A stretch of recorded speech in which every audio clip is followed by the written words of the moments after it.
नमस्कार। आज हम पाइटॉर्च पर थोड़ी गहराई से बात करेंगे। ये फेसबुक के एआई रिसर्च लैब मतलब फेयर ने बनाया है और ये एक open source deep learning framework है। आज की हमारी ये चर्चा पाइटॉर्च डीप लर्निंग और एआई रिसर्च के लिए नाम के एक लेख के कुछ हिस्सों पर आधारित है। हम समझने की कोशिश करेंगे कि पाइटॉर्च आखिर है क्या और ये स्टूडेंट्स और रिसर्चर्स में इतना पॉपुलर क्यों है। खासकर इसका लचीलापन, फ्लेक्सिबिलिटी जिसे कहते हैं, और वो डायनेमिक कंप्यूटेशन ग्राफ्स, इनकी काफ़ी बात होती है। अगर एकेडमिक्स में देखें तो स्टूडेंट्स के लिए इसका पाइथन जैसा इंटरफेस डीप लर्निंग कॉन्सेप्ट्स को समझना आसान बना देता है ना? हाँ, बिल्कुल। और रिसर्चर्स की बात करें तो वो इसे तेज़ी से प्रोटोटाइप बनाने के लिए पसंद करते हैं। और इसका जीपीयू एक्सेलरेशन भी काफ़ी दमदार है और इस साइंटिफिक कंप्यूटिंग लाइब्रेरीज के साथ आसानी से जुड़ भी जाता है। ठीक है, तो चलिए इस पर और बात करते हैं। हाँ, और आपने वो जो लचीलेपन की बात की ना, वो वाकई में बहुत अहम है। डायनामिक कंप्यूटेशन ग्राफ का मतलब है कि मॉडल रन करते समय, मतलब चलते समय अपना स्ट्रक्चर बदल सकता है। अच्छा। ये टेंसरफ्लो जैसे जो पुराने फ्रेमवर्क्स थे, जहां ग्राफ स्टैटिक होता था, उससे बहुत अलग है। वहां सब कुछ पहले से तय करना पड़ता था। तो ये जो रन टाइम पर गणना करने की क्षमता है, हाँ हाँ। इसने कॉम्प्लेक्स या बिल्कुल नए तरह के मॉडल आर्किटेक्चर के साथ प्रयोग करना बहुत आसान बना दिया, जो रिसर्च के लिए तो बेहद जरूरी है। ये दिलचस्प है कि कैसे इसने रिसर्च के तरीके को ही शायद थोड़ा बदल दिया। तो इस लचीलेपन के अलावा और कौन सी खास बातें हैं इसमें? देखिए, कई चीजें हैं। एक तो है कूडा के जरिए हाई परफॉर्मेंस जीपीयू एक्सेलरेशन, मतलब एनवीडिया जीपीयूज पर तेजी से कैलकुलेशन। हम्म। इससे बड़े मॉडल्स की ट्रेनिंग में जो दिन लगते थे, वो घंटों या मिनटों में हो जाते हैं। ये तो बहुत बड़ा फर्क है। बिल्कुल। फिर खास कामों के लिए तैयार लाइब्रेरीज हैं, जैसे कंप्यूटर विजन के लिए टॉर्च विजन, एनएलपी यानी नेचुरल लैंग्वेज प्रोसेसिंग के लिए टॉर्च टेक्स्ट, और ऑडियो के लिए टॉर्च ऑडियो। ये जो आम एआई टास्क्स हैं, उनको बहुत आसान बना देती हैं।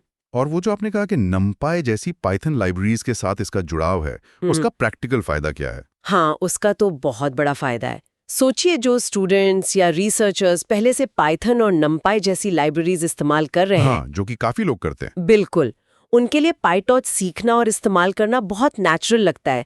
मतलब उन्हें कोई एकदम नई प्रोग्रामिंग स्टाइल नहीं सीखनी पड़ती। और एक और बात, इसकी कम्युनिटी बहुत बड़ी और एक्टिव है, और डॉक्यूमेंटेशन भी काफी अच्छा है। अच्छा। तो इसका मतलब है कि अगर कोई कहीं अटकता है तो मदद मिलना या कोई सोल्यूशन ढूंढना आसान होता है। फोरम है, बने बनाए मॉडल्स के उदाहरण हैं। तो इन सब फीचर्स को देखते हुए एकेडमिक और रिसर्च सेटिंग्स में इसके कुछ ठोस उदाहरण क्या होंगे? मतलब लोग असल में इसे कैसे इस्तेमाल कर रहे हैं? इस्तेमाल तो बहुत तरह के हैं।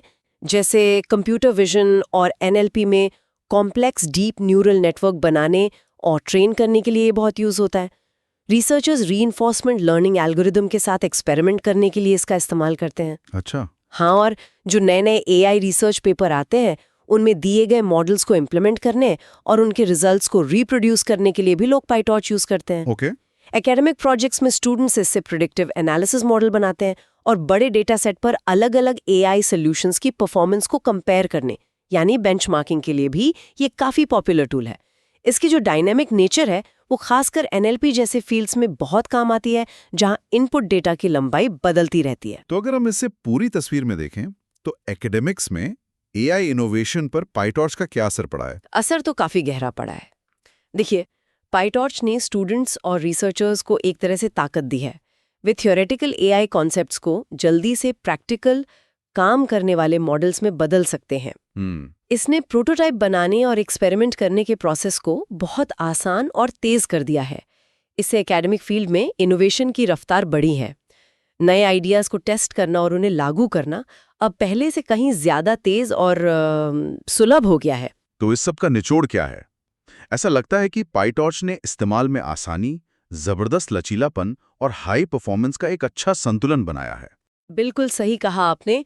यही बैलेंस इसे एकेडमिक डीप लर्निंग और एआई रिसर्च के लिए दुनिया भर में, मतलब सबसे पसंदीदा फ्रेमवर्क्स में से एक बनाता है।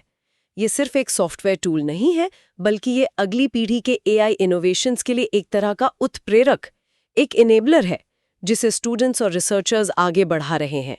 ये उन्हें मुश्किल समस्याओं से निपटने और एआई की सीमाओं को आगे बढ़ाने में मदद कर रहा है। और यहाँ श्रोताओं के लिए एक सोचने वाली बात छोड़ते हैं। पाइटॉर्च जैसे शक्तिशाली और आसानी से उपलब्ध होने वाले उपकरणों के आने से भविष्य में एआई के विकास की दिशा कौन ज्यादा तय करेगा? क्या वो बड़ी-बड़ी टेक लैब्स होंगी या फिर इंडिपेंडेंट रिसर्चर्स और स्टूडेंट्स होंगे जो इन टूल्स का इस्तेमाल करके नए और शायद अप्रत्याशित आइडियाज की खोज कर रहे हैं?